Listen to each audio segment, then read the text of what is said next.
Assalamu alaikum students. So now we are going to start the topic of GIT pathology कि gastrointestinal tract जो है उसकी different parts को कौन कौन सी डिजीज़ अफेक्ट करती हैं। And in this lecture we would be discussing about the pathology of oesophagus कि जो ईसोफेगस है उसमें कौन कौन सी डिजीज़ अफेक्ट करती हैं।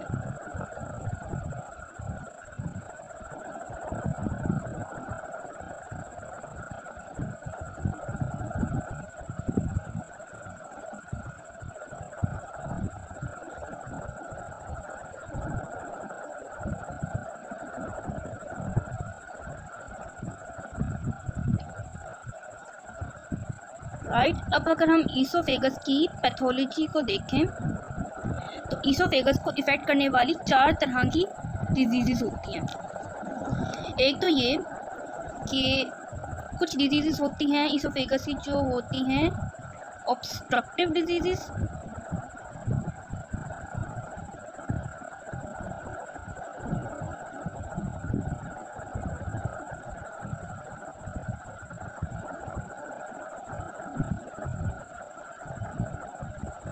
दूसरी जो हमारे पास डिजीज़ आती हैं वो होती हैं एक्टोपिया,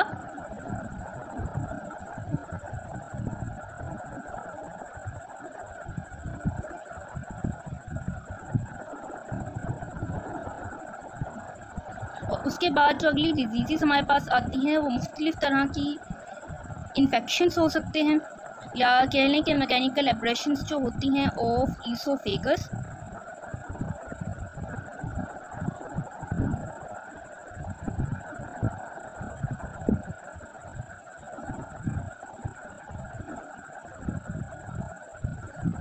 फिर उसके बाद हमारे पास आती हैं वो डिजीज़ जो इफ़ेक्ट करेंगी ईसोफेगस की ब्लड वेसल्स को।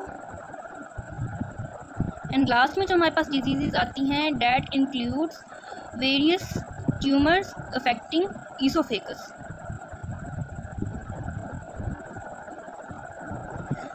राइट, तो यहाँ पे 5 तरह की डिजीज़ हो गई हैं विच आर अफेक्टिंग ईसोफेगस। अब ईसोफेगस को इफेक्ट करने वाली जो पहली पैथोलॉजी है डेट आर ऑब्स्ट्रक्टिव डिजीज़। अब अगर हम बात करें ऑब्स्ट्रक्टिव डिजीज़ की तो वो 2 तरह की होती हैं, या तो वो ऑब्स्ट्रक्शन हो सकती है मैकेनिकल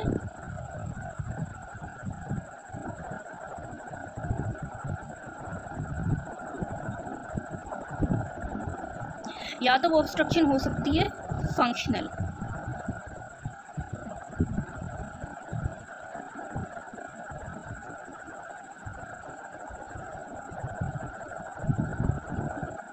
अब मैकेनिकल ऑब्स्ट्रक्शन या फंक्शनल ऑब्स्ट्रक्शन ये तो एक वो बात आ गई कि ल्यूमेन ऑफ ईसोफेगस जो है वो पूरी तरह से ऑब्स्ट्रक्ट हो जाए।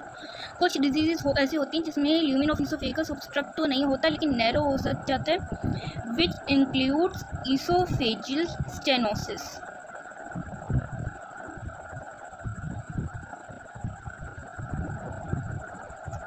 अच्छा, पहले अब हम बात कर लेते हैं मैकेनिकल ऑब्स्ट्रक्शन की तरफ। जो मैकेनिकल ऑब्स्ट्रक्शन है ना, इसमें बेसिकली वो सारी डिजीज़ आती हैं जो हमारे पास बर्थ के टाइम पे ईसोफेगस की कॉन्जेनिटल एब्नॉर्मैलिटीज़ मौजूद होती हैं। उसमें एक तो हमारे पास आ जाती है ईसोफेजियल एटरीशिया,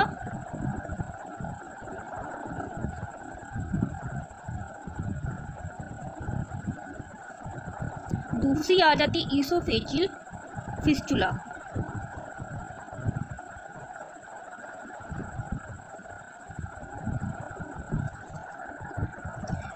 अब अगर हम एट्रीशिया की बात करें तो इसका सिंपल मीनिंग होता है कि एब्सेंस ऑफ ल्यूमेन।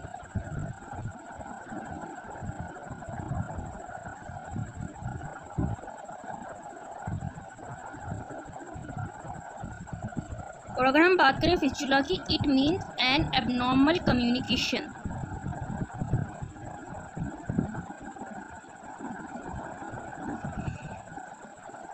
अब फिस्टुला जो है कि एबनॉर्मल कम्युनिकेशन है। वी ऑल नो कि ईसोफेगस जो है उसके वेंट्रल साइड पे क्या होता है, हमारे पास ट्रेकिया और रेस्पिरेटरी ट्रैक्ट, और ट्रेकिया के पीछे डोर्सल साइड पे होता है ईसोफेगस। अब ट्रेकिया और ईसोफेगस जो है बर्थ के टाइम पे अगर उनके दरम्यान में एबनॉर्मल कम्युनिकेशन हो जाती है कि it would result in the shunting of contents of oesophagus into the respiratory tract, तो वो है फिस्चुला। जबकि एट्रीशिया एक ऐसी चीज़ है कि जो ल्यूमिन है ईसोफेगस का, वो बर्थ के टाइम पे at the time of embryological development properly canalise हुआ ही नहीं है।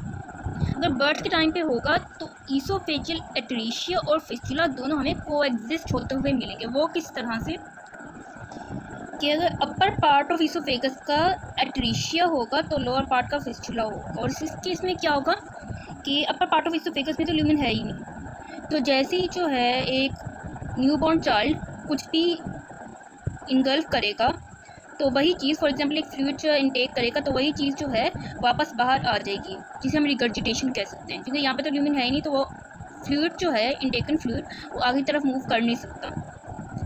और अगर अपर पार्ट का एट्रीशिया होगा तो लोअर पार्ट ऑफ ईसोफेगस जो है उसमें ल्यूमिन तो होगा, but that lumen would be connected via a fistula with a respiratory tract. किस तरह से और कौन से लेवल पे? उस लेवल पे जहाँ पे ट्रेकियाई जो है वो बाइफुकेट होते हैं इन टू ब्रोंकाई।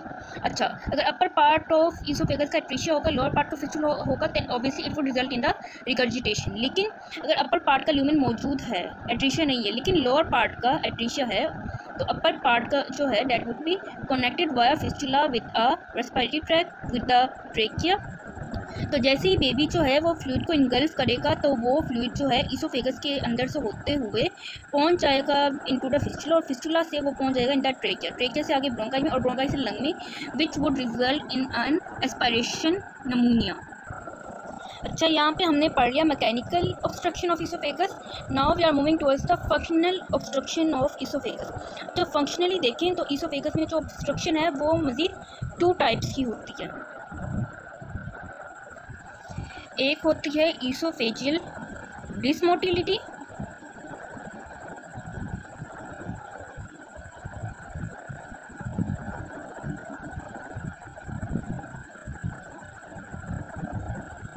और दूसरी जो फंक्शनल ऑब्स्ट्रक्शन है that is एकलेजिया।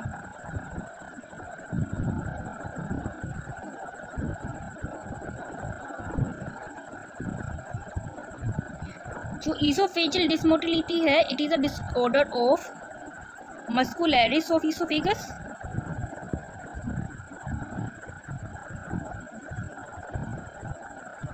while esophageal achalasia is the disorder of lower esophageal sphincter।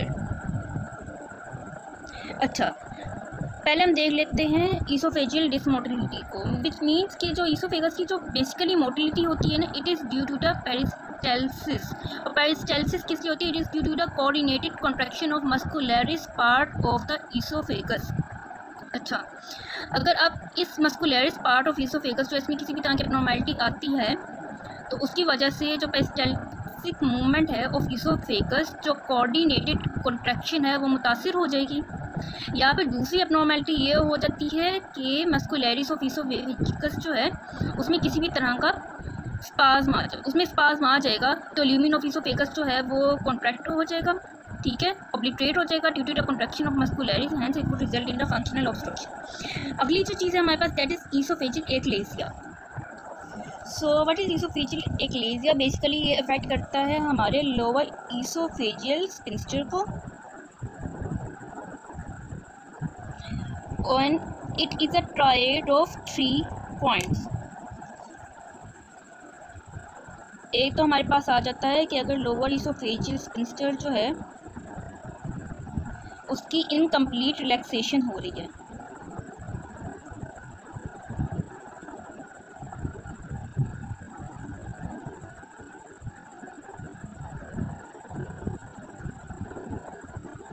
ठीक। और अगर लोअर ईसोफेजियल स्फिंक्टर की इनकम्प्लीट रिलैक्सेशन हो रही है, विच मीन्स कि लोअर ईसोफेजियल स्फिंक्टर जो है वो प्रॉपर्ली ओपन नहीं कर सकेगा, और अगर वो प्रॉपर्ली ओपन नहीं करेगा तो जो ईसोफेजियल कंटेंट है वो आगे स्टमक की तरफ नहीं जा सकेगा, ठीक। दूसरी जो है point that is increased tone of lower oesophageal sphincter, कि अगर लोअर ईसोफेजियल स्फिंक्टर जो है उसकी टोन इंक्रीज हो गई, क्योंकि स्फिंक्टर जो होता है वो होता तो मसल लिया, तो उसकी टोन इंक्रीज हो गई है, and it would result in the closure of lower oesophageal sphincter, lower oesophageal sphincter अगर क्लोज हो जाएगा तो फूड जो है जो इसोफेगस में है वो स्टमक की तरफ रवाना नहीं हो सकेगा। अगर लोअर इसोफेजियल स्फिंक्टर की डिफॉर्मिटी हो गई है then it would result in the condition of aperistalsis, क्योंकि अगर फूड इसोफेगस की तरफ से स्टमक की तरफ प्रॉपर्ली नहीं जा पा रहा है तो वो इसोफेगस में पड़ा रह जाएगा, उसकी वजह से कंडीशन होगी ए पेरिस्टाल्सिस।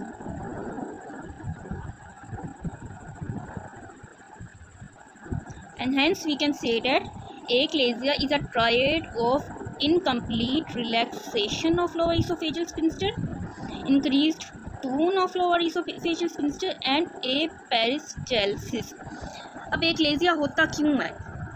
वो होता इसलिए है कि जो इनहिबिटरी न्यूरॉन्स होते हैं which are supplying the lower part of oesophagus उसमें किसी तरह की एबनॉर्मेलिटी आ गई है। उन एबनॉर्मेलिटीज़ की बुनियाद पे हम क्लासीफाई करते हैं इसोफेजियल एट्रीशिया को दो टाइप्स में। एक होता है प्राइमरी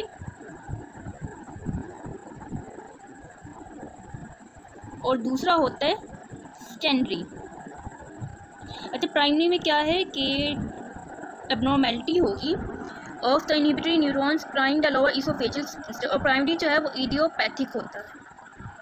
तो अगर इनहिबिटरी न्यूरॉन्स जो सप्लाई कर रहे हैं to the lower oesophageal sphincter उनमें किसी तरह की एबनॉर्मेलिटी आ जाएगी तो लोअर इसोफेजियल स्फिंक्टर जो है वो प्रॉपर्ली जो है रिलैक्स नहीं हो सकेगा, और अगर वो प्रॉपर्ली रिलैक्स नहीं हो सकेगा वो प्रॉपर्ली ओपन नहीं हो सकेगा। अगर वो प्रॉपर्ली ओपन नहीं हो सकेगा it would result in the condition of achalasia.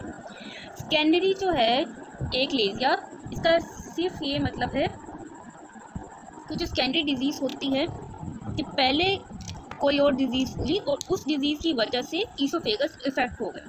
तो सेकेंडरी में हम एक डिज़ीज़ के बारे में पढ़ेंगे दैट इज़ चेगर्स डिजीज़। अब अगर यहाँ पे हम अपने थर्ड ईयर का नॉलेज ज़रा रिफ्रेश करें तो चेगर्स डिजीज़ जो है वो हमने पैरासाइटोलॉजी में पढ़ी थी। उसका कॉजेटिव एजेंट हमने क्या पढ़ा था, that was trypanosoma cruzi.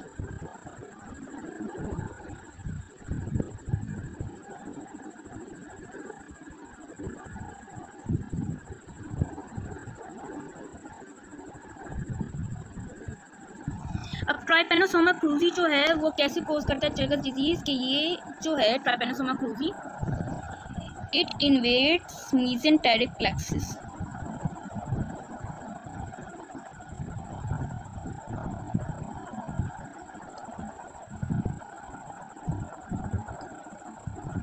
Mesenteric plexus कौन कौन से रीजन्स के इफेक्ट करेगा ये, या तो स्मॉल इंटेस्टाइन,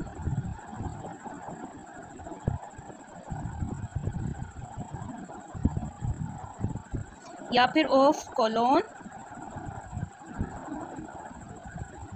या फिर of Michaels diverticulum.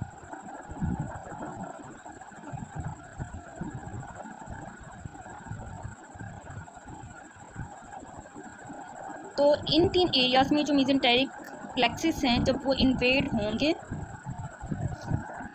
They would result in the condition of एक्लेजिया।